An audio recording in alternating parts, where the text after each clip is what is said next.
with late game execution.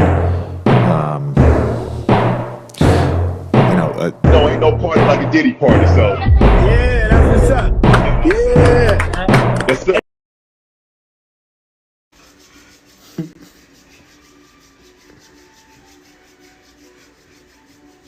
Happy birthday, LeBron! My king!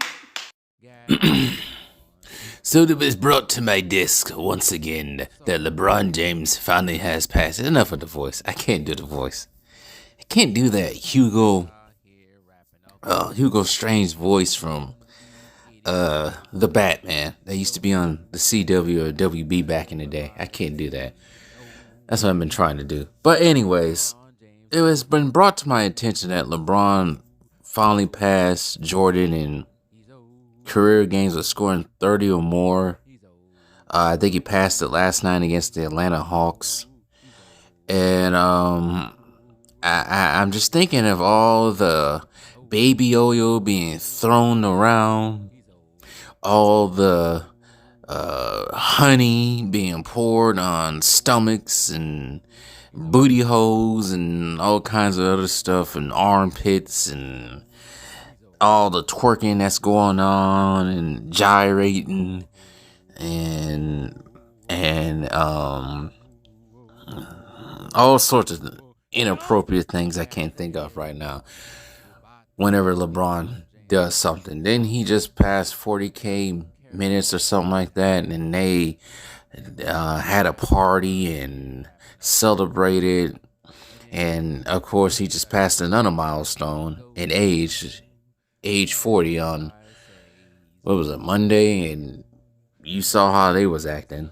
They doing countdowns and saying my king, happy birthday my king, and you know what the fanboys do. They go overboard whenever LeBron does something.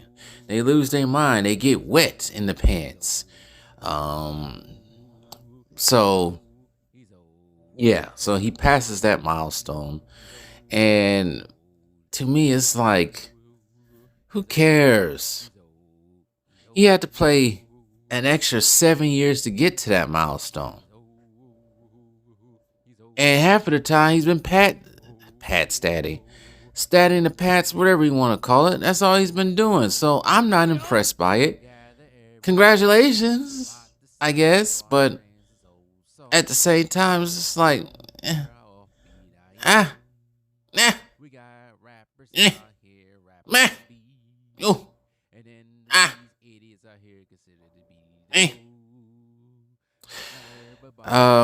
guess he did with a fadeaway jumper. That's how he accomplished it. 563rd time to break that record.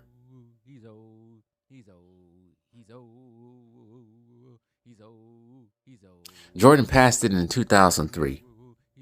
Jordan set his record with 1,072 games over 15 seasons, while James surpassed it in his 123rd appearance over 22 seasons. That's not even impressive. That's not impressive. I'm not impressed. It's very humbling, James, saying, anytime I mention with any of the greats, and arguably the greatest player ever to play the game, even he admits it. It's super cool. It's someone I idolized in my childhood, and I wear 23 because of him. You put that number to shame. So to know that I can sit here and be in the room or the conversation or whatever it is, you mentioned MJ, it's like super duper dope for me. Being a kid where I'm from, James turned 40 last week, and he's among the few remaining active players who personally witnessed Jordan in his prime, 90s prime, with the Chicago Bulls. He studied and admired Jordan during his childhood in Akron, Ohio, and still didn't learn a damn thing. When James passed Jordan for 4th place, whatever. They talking about him passing Jordan into scoring. They asked Anthony Davis in this article. They said the Lakers held James's latest statistical superlative in the locker room after the Lakers' 119-102 win over the Atlanta